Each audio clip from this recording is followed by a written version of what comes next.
Hello everyone, welcome back to my new blog. कैसे हैं आप सभी? उम्मीद करती हूँ कि आप सभी लोग खूब अच्छे होंगे और अपने अपने एग्ज़ाम की तैयारी भी कर रहे होंगे।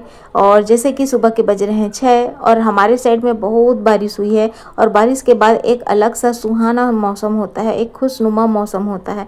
और इसी तरीके से खुशनुमा मौसम हमारे लाइफ में होने के लिए उसके लिए क्या करना पड़ेगा फ्रेंड? हमें अपनी पढ़ाई करनी पड़ेगी, हमें अपने को एक अलग लेवल तक पहुँचाना होगा।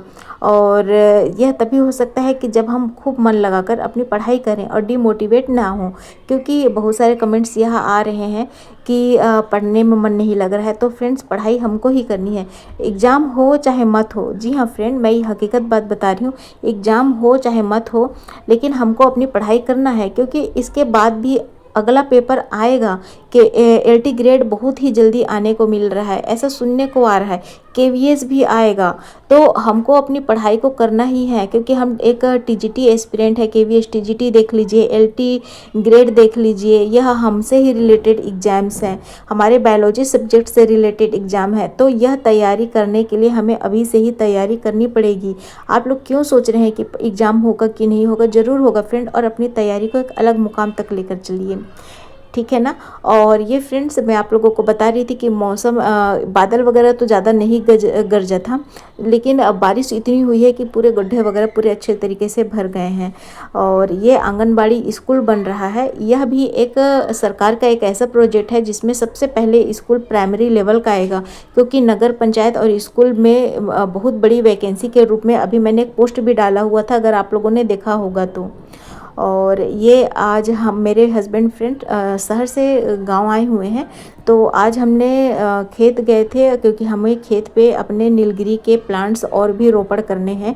क्योंकि गेहूं की फसल जब हुई थी तो उसमें जब जो लेबर हैं उन्होंने कटिंग की थी तो कुछ पेड़ कट गए थे। और अभी ट्रैक्टर से जब खेत की जुताई भी हुई थी तब भी कुछ पेड़ का नुकसान हो गया है। तो आज हम पेड़ वहाँ पे लगाने वाले हैं, अपने हाथ से रोपण करने वाले हैं। और आप लोगों को मैं खेत से घर से खेत तक जाने ते समय ये आप लोगों को मक्के की खेती, मूंग की खेती यह हो रहे हैं अभी। क्योंकि अभी यह सीजन है। और यह जो क्वेश्चंस है ना कि क्या बोलते हैं कि ठंड के समय कौन सा फसल होता है, गर्मी के समय कौन सा फसलें की जाती है, जायद फसलें कौन सी होती हैं। तो अभी जायद फसलें का ही टाइम है, जिसमें कि मूंग, भुट्टा, यह सारी फसलें की जाती है फ्रेंड। अभी जायद फसल की जाती हैं अभी इस मौसम में। और इसके बाद से गर्मी की फसल की जाएगी धान।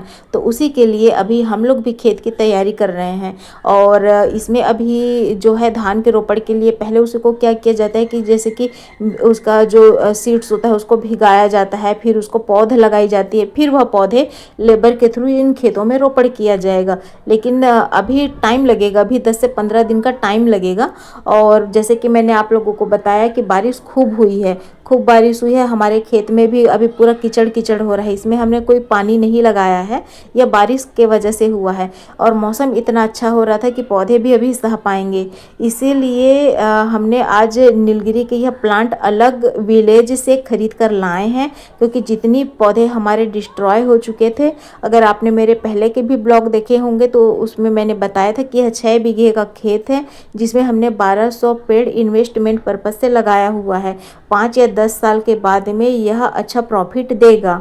तो इसी पर्पज़ से हमने यह खेत में फसल ना करते हुए यह पेड़ लगाए हैं और यह हमको फसल भी हमको देता है। अभी हमने इससे पहले गेहूं के फसल किए थे, अब धान के फसल करेंगे फ्रेंड। तो वही है कि यह खूब अच्छे तरीके से हो जाएंगे। एक प्रॉफिटेबल इन्वेस्टमेंट हमने किया था। यह फ्रेंड्स नीम का वृक्ष है, एजा डायरेक्टा इंडिका इसको बॉटनिकल नेम है। और यह वृक्ष हमें फल भी देता है, औषधि पौधा है, जैसे कि हम सभी को पता है। तो चलिए, खेत के दौरा तो हो गया, अब आते हैं पढ़ाई पर। तो पढ़ाई का है कि आप लोग एक बात याद रखिएगा कि समय हमेशा एक जैसा नहीं रहता है। कि जिस तरीके से आज हमारी परिस्थिति होती है, जैसे कि फाइनेंशियल प्रॉब्लम है, एग्ज़ाम का मन नहीं करता, या किसी तरीके से गलत हैबिट्स, या फिर किसी तरीके से यह अवधारणा होती है कि मैं कुछ कर ही नहीं सकता या नहीं कर सकती, है ना। तो चाहे किसी भी तरीके से अगर लॉस हो रहा है तो आज अभी इस वक्त यह बात ठान लीजिए कि हमको डिसिप्लिन में रहना है।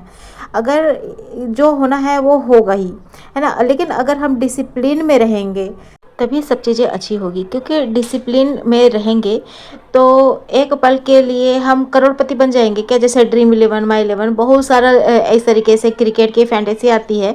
तो लाखों करोड़ों जो युवा क्यों फंसे रहते हैं, क्योंकि एक झटके में हर कोई करोड़ों कमाना चाहते हैं। बट क्या वो सही रास्ता है? बिल्कुल भी नहीं। हाँ, कुछ लोग सच में उनका तुक्का लग जाता है, लेकिन वो तुक्का कुछ लोगों का ही लगता है, उसमें मेहनत काम नहीं करता, उसमें प्रैक्टिस काम नहीं करता। अच्छे अच्छे लोग जो नॉलेजेबल होते हैं, लेकिन फिर भी कुछ लोगों को वहाँ मिलता है। और इसी तरीके से हम भी सोचते हैं कि एक ही बार हम लोग अच्छे से पढ़ेंगे, एक ही बार हमारी सरकारी नौकरी लग जाएगी, तो उस तरीके से नहीं हो पाता। एक ही झटके में कुछ भी नहीं होगा।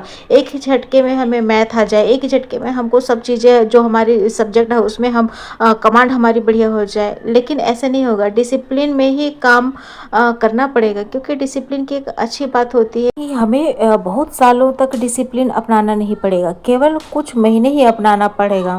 क्योंकि यह डिसिप्लिन एक काम है, एक वर्क है। पूरा जीवन हमको डिसिप्लिन में रहना है, लेकिन जो चीज़ हमें प्राप्त करना है, जो हमें बनना है, जो पढ़ाई करके हमको सिलेक्शन करना है, जो एग्ज़ाम हमको क्रैक करना है, तो हमारा जो सिलेबस है उसको डिसिप्लिन में लाना है। क्योंकि अगर आज भी हम शॉर्ट्स, रील, इंस्टाग्राम, मोबाइल इत्यादि के चक्कर में पड़े रहेंगे ना फ्रेंड, तो हमारा भला नहीं होगा। और हमारे लिए ज़िंदगी बदलने के लिए, हमें कर्म करने के लिए, हमें यह कुछ महीने अपने आप को देना पड़ेगा। दूसरों को देख के हम यह सोचते रहेंगे कि अरे उसका तो बिजनेस हो गया, उसका तो सिलेक्शन हो गया, वो तो बहुत अच्छे तरीके से सेटल हो गया। हमको कुछ भी नहीं देखना है, हमको किसी को भी नहीं देखना है, क्योंकि किसी दूसरे को देखने से क्या हमको रोटी मिलेगी? बिल्कुल नहीं। और फ्रस्ट्रेशन में लाइफ बर्बाद हो जाते हैं। हमको अपने आप को आइडल बनाना है, माना कि हमसे गलती हुआ है, ये हमको पता है, इसीलिए हम इस चीज़ को बदल सकते हैं। हम हर एक परिस्थिति में जी सकते हैं और अपने लक्ष्य को प्राप्त कर सकते हैं। हमें वह ठान लेना है, हमें अपने सिलेबस को समझना है और उसके हिसाब से डिसिप्लिन के साथ में हमें पढ़ाई करना है। इसी समय, इसी वक्त से हमको यह सेल्फ अपने आप से प्रतिज्ञा लेना पड़ेगा कि आज से ही हमको डिसिप्लिन में रहना है, अपने हालत को देखना है ना। बहुत सारे सिचुएशंस रहते हैं, घर के हालात, फाइनेंशियल प्रॉब्लम, हर तरीके का सिचुएशन रहता है ना। यह सब चीज़ें, हमारे घर की जो भी परिस्थिति हमारे सामने रहती हैं, हम भी चेंज करना चाहते हैं अपने लाइफ में। इसीलिए ही तो हम लोग पढ़ाई कर रहे हैं ना फ्रेंड, क्योंकि हमको एक अच्छी हैप्पीनेस फैमिली इन्वायरमेंट चाहिए। तो जो भी हमने, भगवान ने जो भी दिया है, वो उसी को ही सर्वोपरि मानना है। अगर हमारे पास टेबल वगैरह नहीं है, तो हमको टेबल या फिर कहीं ज़मीन में बैठ के किसी भी तरीके से हमको पढ़ाई करना है, और इसके अलावा और कुछ भी नहीं करना है। एक्स्ट्रा ओवर थिंकिंग बिल्कुल भी नहीं करना है। इन सभी के लिए फ्रेंड्स, हमें अपने आप को एक पहचान देनी है, अपने आप को डायरेक्शन में लेना है। क्योंकि देखिए, मेरे इस चैनल में बहुत सारे स्टूडेंट्स इस तरीके से हैं जो कि रेलवे की तैयारी कर रहे हैं, बैंक की भी तैयारी कर रहे हैं, है ना, शिक्षक की भी तैयारी कर रहे हैं, बीपीएससी एग्ज़ाम दे रहे हैं, अलग अलग स्टेट से भी जुड़ रहे हैं, स्कूल के भी स्टूडेंट्स हैं।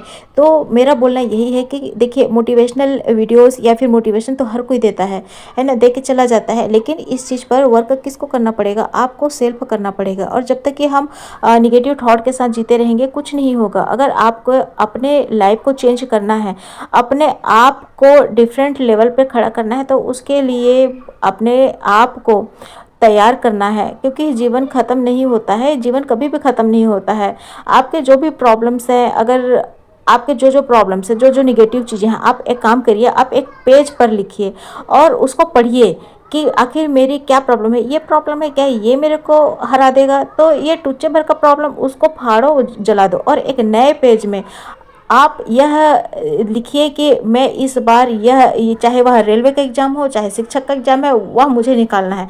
अब रही बात की वैकेंसीज़ के बारे में, तो देखिए, वैकेंसी आएगा, ज़रूर आएगा। अगर अभी तुरंत नहीं आ रहा है तो आएगा, एक समय आएगा। अपने आप को वह एक मजबूत कैंडिडेट के रूप में अपने आप को निखार कर आप तैयार करके रखिए।